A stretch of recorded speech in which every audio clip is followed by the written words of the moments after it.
चलिए फिलहाल परिवहन मंत्री प्रताप सिंह खाचरियावास कुछ कह रहे हैं, आप भी सुनिए।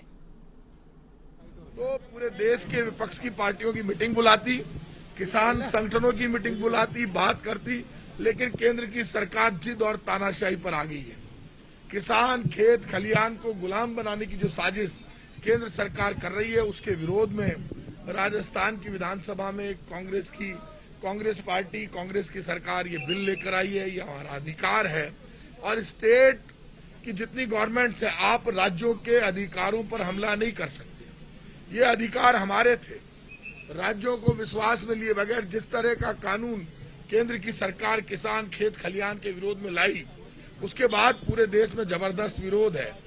कर्मचारी, व्यापारी, मजदूर, किसान, विद्यार्थी, तमाम लोग दुखी और परेशान हैं। केंद्र की सरकार का इतना घमंड, इतनी तानाशाही पहली बार देखने में आई है। पूरे देश में आंदोलन हुए, लेकिन केंद्र की सरकार झूठ बोलती रही। एमएसपी पर झूठ बोलना। अब किसान के अधिकारों को सुरक्षित रखने के लिए हम कोशिश ये कर रहे हैं, चाहे सजा का प्रावधान करना पड़े, चाहे कुछ भी करना पड़े, लेकिन किसान सुरक्षित रहे, उसका खेत सुरक्षित रहे, वो गुलाम नहीं बन पाए। बड़ी कंपनियां बाहर की यहाँ की आकर किसान के खेत पर कब्जा नहीं कर ले। इस तरह की चिंता जो कांग्रेस की है, उसी चिंता के तहत हम ये बिल लेकर आ रहे हैं। और मैं इतना कह सकता हूँ, केंद्र सरकार कुछ भी कर ले, लेकिन किसान पर होने वाला कोई भी जुल्म कांग्रेस पार्टी किसी भी कीमत पर बर्दाश्त नहीं करेगी।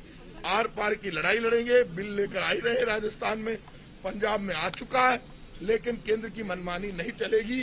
संघीय ढांचे को कमजोर करने की बात ये जो कर रहे हैं, वो बिल्कुल झूठे हैं। संघीय ढांचा देन ही कांग्रेस पार्टी की है। ये तो राज्यों पर हमला करके मनमानी करना चाहते हैं। राज्य के अधिकारों को सुरक्षित रखना केंद्र सरकार की जिम्मेदारी है। केंद्र सरकार मनमानी नहीं कर सकती। प्रताप जी, राजभवन अगर इसको रोकता है तो फिर क्या रहेगा, क्योंकि जो पंजाब का बिल है वो भी राजभवन में जाके रुक गया है। देखिए, राजभवन इसको रोकता है तो गैर कानूनी है। और मेरा मानना है कि राज्यपाल हो, मुख्यमंत्री हो, चाहे प्रधानमंत्री हो, सब देश के संविधान के अनुसार काम करते हैं। लेकिन यदि आप देश के संविधान के अगेंस्ट जाकर काम करेंगे, उसके बाद रणनीति क्या होगी वो तब तय करेंगे। लेकिन अभी बिल पास कर दें, उसके बाद ये मानकर चलिए रणनीति हमारी होगी। चाहे सड़क पर लड़े, चाहे लोकसभा में लड़े, चाहे दिल्ली में लड़े, चाहे जयपुर में लड़े, इस लड़ाई को किसान के अधिकारों की रक्षा के लिए हर जगह, हर मौके पर आर पार के लिए, आर पार से लड़ने के लिए और अपनी जान जुटाकर, चाहे हमें लड़ना कुछ भी करना पड़े, हम लड़ेंगे। गुर्जर आंदोलन की भी सुगबुगाहट नजर आ रही है। देखिए, जहां तक गुर्जर आंदोलन का सवाल है, मुख्यमंत्री अशोक गहलोत जी ने ही जो भी गुर्जर समाज को उनकी मांगे थी वो सब कुछ दे दिया। जो केंद्र के मामले में बात है, उसमें तो केंद्र सरकार करेगी। आज भी कांग्रेस की गहलोत सरकार के दरवाजे खुले हैं। उन्होंने खुद ने आमंत्रित किया है। अशोक चांदना जी और रघु शर्मा जी की कमेटी है, उनको बात करना चाहिए। ये कोरोना का दौर चल रहा है। कोरोना संकट के समय में मैं तो सबसे अपील करूंगा, ये आंदोलन का समय नहीं है। आपकी मांगे जब बातचीत से मान ली गई है और बार बार मुख्यमंत्री खुद बातचीत के लिए बुलाते हैं, ऐसे में मानना है जब दरवाजा बंद हो तब आंदोलन किए जाते हैं।